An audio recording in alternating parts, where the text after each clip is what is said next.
방울복랑금 예쁘게 키우기 도전해 보도록 해요.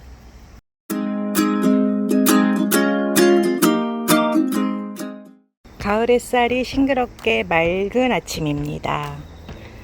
안녕하세요. 럭셔리 다육의 세움입니다.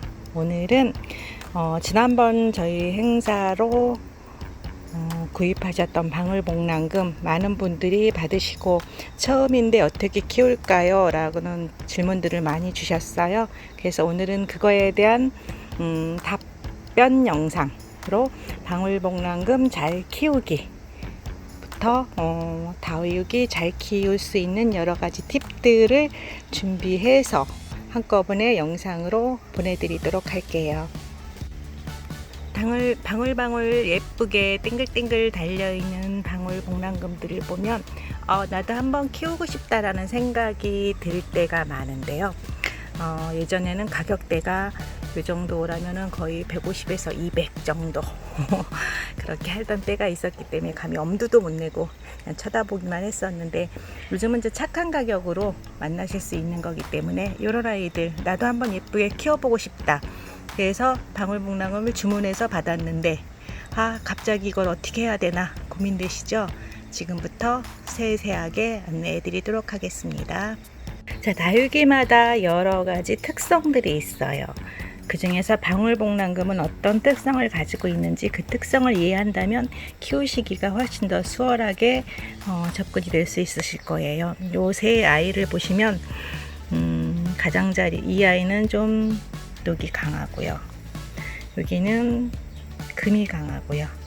여기는 적절하게 잘 배합이 되어 있는데, 세 중에서 어떤 것을 제일 좋은 것으로 꼽을까 한다면 보통 대부분은 이 아이를 꼽습니다. 그런데 저는 추천해 드리는 것이 이 아이를 추천해 드립니다. 이유인즉슨 오래 키우다 보면 이 아이가 결국은 녹이 좀 약해져서 이렇게 올금으로 나올 확률이 있습니다. 그래서 금이 좀 들어가 있으면서도 이렇게 녹이 강한, 푸른빛이 좀 강한 아이들을 선택하는 것이 성장도 더 빠르고 그리고 키우기도 훨씬 더 수월하다는 것을 알 수 있으실 거예요. 그럼 방울복랑금은 어떻게 되느냐, 일단 커팅한 상황부터 보여드리도록 할게요. 자, 요 두 아이를 비교해 보시도록 할게요. 이 아이는 어떤 아이냐면요, 지난번 물음병이 와서 제가 대품을 커팅했던 아이예요. 영상으로도 보여드렸는데 거의 한 달 가까이 되어 가고 있어요. 지금은 요 아이가 어떤 상태가 되었는지 한번 확인해 보도록 할까요? 자, 요 아이를 뒤집어 보게 되면 이렇게 예쁘게 뿌리가 나 있는 모습이 보이죠. 근데 요 옆선에서 이렇게 봤을 때 뿌리가 아직은 그 몸체 바깥으로 나오지를 못했어요. 이 상태에서 심으면은 뿌리가 공중에 떠가지고 결국은 땅까지 도달하는 시간이 좀 많이 걸리기 때문에 좀 더 긴 뿌리가 날 때까지 기다리면서 뿌리 나오는 걸 좀 기다려 보는 상황이고요.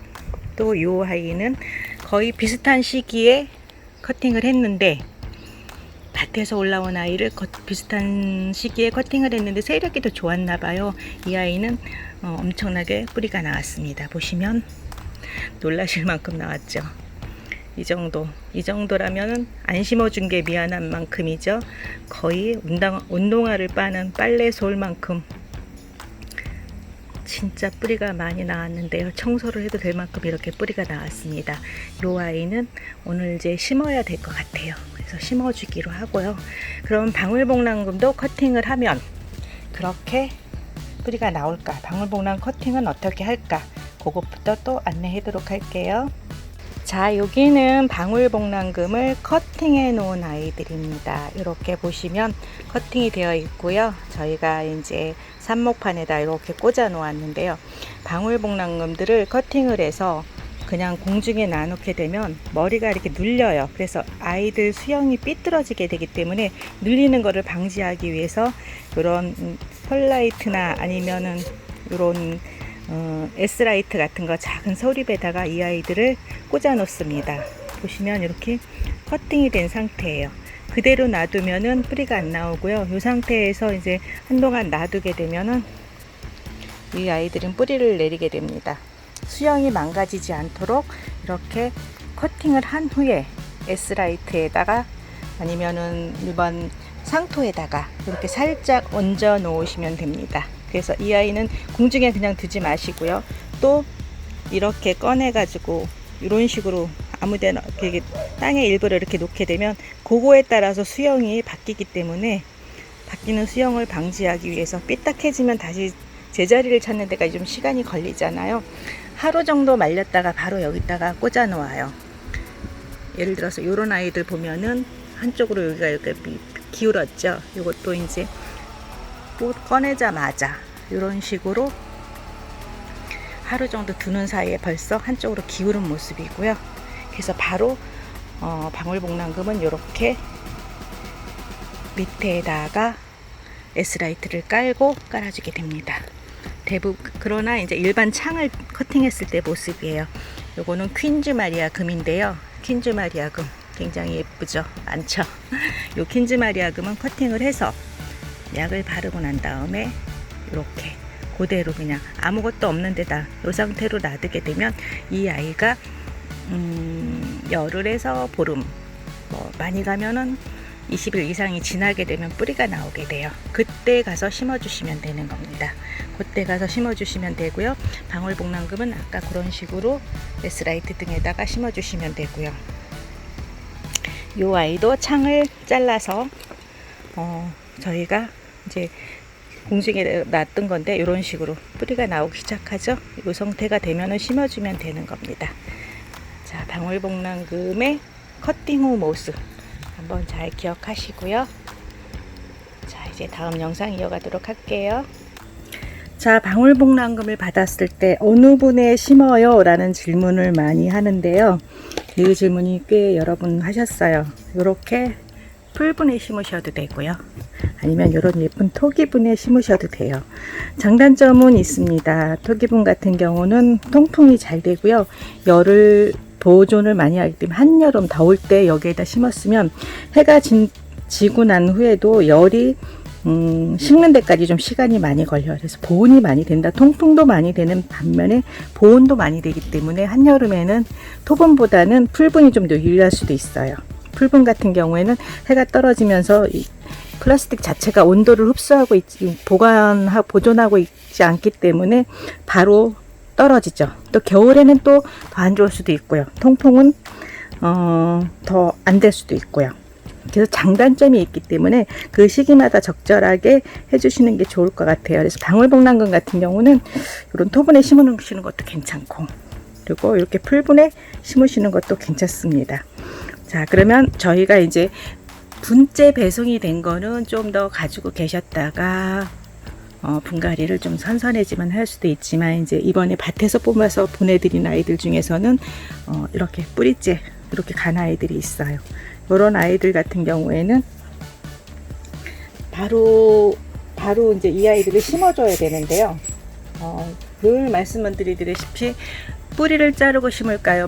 말려서 심을까요? 등이 이제 가장 관건이에요. 근데 오래된 아이들을, 나이가 좀 있는 아이들은 뿌리를 잘라서 새 뿌리를 받아서 심는 게 방법이고요. 이렇게 이제 어린 아이들, 아주 연한 뿌리를 갖고 있는 아이들, 이런 아이들은 뿌리가 마르기 전에 바로 심어주는 게 좋습니다. 이 흙이 이제 이 상태로 같이 오잖아요.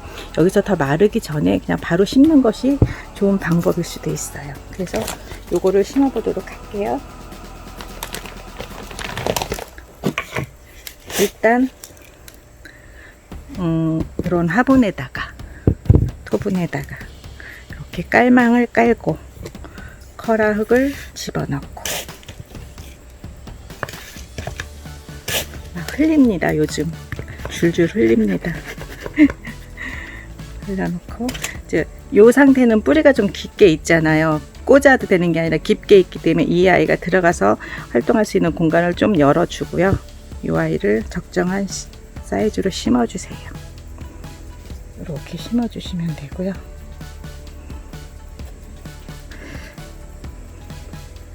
방울복랑금 같은 경우에는 동글동글하게 무게가 있기 때문에 이 아이가 가분수라고 해야 되나? 머리 무게가 꽤 있어요. 그래서 머리가 지탱할 수 있는 그런 힘도 가지고 있어야 되기 때문에 어느 정도 땅에다 이렇게 묻어주고요. 가장자리를 이렇게 콕콕 눌러주세요.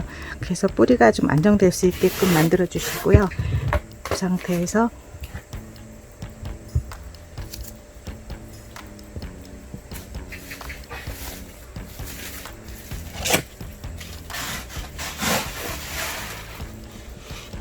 이렇게 화산석으로 저희 이제 일반 상토나 아니 일반 시슨 마사나 이런 것들을 올려주셔도 상관이 없어요. 이거를 판매를 해달라고 이제 계속 요청들을 하시는데요. 최근에 나온 이 아이들 품질이 별로 안 좋아가지고 판매는 아직은 좀 결정할 수가 없게 되었어요. 좀 예전처럼 질이 좀 좋은 아이들이 나오는 게 아니라 최근 거는 좀 거칠고 딱딱하고 해서 아이들 뿌리를 좀 건드릴 수 있는 그런 상태로 나오기 때문에 저희도 가지고 있는 것들이 소모되면은 당분간은 요 화산석을 못 쓸 것 같은 그런 생각이 듭니다. 그래서 이런 식으로 해서 해 주시고요. 이제 머리가 무겁기 때문에 이 아이들은 고정돼서 움직이지, 그러니까 제 뿌리가 내서 활착이 될 때까지는 움직이지 않도록 이렇게 집에서 뭐 산적 같은 거 만드는 꽂이 있잖아요. 그런 걸로 양쪽으로 이렇게 눌러주시게 된다면 이거 흔들리지가 않고요. 또 이제 한 가지 팁을 드리자면 이제 방울복랑금은 누가 좋아하느냐면요, 새들이 좋아해요. 그리고 쥐들도 좋아해요. 그래서 베란다에 내놨을 때 새들이 와서 방울복랑금을 콕콕 다 찍어 먹고 가는 경우가 많아요. 비싼 아이들, 이게 맛이 좋은가 봐요. 그러니까 수분도 많고 그래서 그런 것들을 방지하기 위해서 이런 아이들을 수시로 여러 개를 이렇게 꽂아주면은 이 방울복랑금까지 새들이 접근을 못하죠. 이게 있으니까. 그래서 이런 식으로 해서 햇빛에 내놓을 때는 이렇게 내놓으시면 좋을 것 같아요. 이런 식으로. 이렇게 키워주시면 되고요. 방울복랑금이 제일 좋아하는 거는 햇빛, 바람이에요. 근데 햇빛을 갑자기 쐬우게 되면은 이제 좀 문제가 생기겠지만 서서히 햇빛이 많고 바람이 잘 통하는 곳에 나와주게 된다면 얘네들이 전반적으로 새빨갛게 물이 들어요. 그렇게 돼서 새빨갛게 물이 들면은 괜찮고요. 그리고 또 지금이 방울복랑금이 물을 좋아하는 시기예요. 그래서 11월, 12월까지 물을 자주 주셔도 좋고요. 이틀에 한번, 사흘에 한번 뭐 이런 식으로 주셔도 좋고요. 대신 이제 배수가 잘 되는 흙에, 통풍이 잘 되는 곳에 그렇게 놔두셔야 되겠죠. 그리고 1월, 2월까지는 물을 좀 줄이셔야 돼요. 그때 물을 많이 주면은 방울복랑금을 보내는 경우가 있어요. 그래서 물 주는 시기 조절 잘 하시고요. 요게 어떤 물을 주시냐면 지난번에 또 카르베에 대한 얘기를 했는데요. 요게 삼다수, 제가 뭐 삼다수 광패는 아니지만 어쨌든 삼다수 2리터짜리에다가 카르베, 지난번에 배송 받으신 카르베 있죠? 카르베를 한 뚜껑 정도 넣어서 이런 식으로 넣어서 이 아이를 흔들어서 잘 섞어 주십니다. 그럼 물 색깔이 좀 많이 변하죠. 이렇게 물 색깔이 변하게 되면 여기다가 스프레이로 아이들한테 얼굴에다 줘도 되고요. 가장자리로 이렇게 살짝 조금씩 이런 식으로 주셔도 되고요. 물 주고 싶을 때마다 이 아이를 주게 되면 아이들의 얼굴이 반딱반딱해지고 예뻐지게 됩니다. 자, 그런 식으로 해서 오늘은 방울복랑금 잘 키우기, 뿌리 내리는 방법, 방울복랑금에 대한 전반적인 이야기를 영상에 담아 드렸어요. 어떠셨어요? 방울복람 이야기 도움이 되셨나요? 이제 좀 자신있게 방울복랑금을 키우실 수 있기를 바라고요. 럭셔리 다육은 여러분의 슬기롭고 지혜로운 다육생활을 응원합니다. 오늘도 행복하고 즐거운 하루 되시고요. 구독, 좋아요 눌러주시는 거 잊지 마세요. 구독자가 늘수록 저희가 힘이 난다는 거 여러 번 말씀드렸죠? 자, 감사합니다. 지금까지 럭셔리 다육의 새우비였습니다.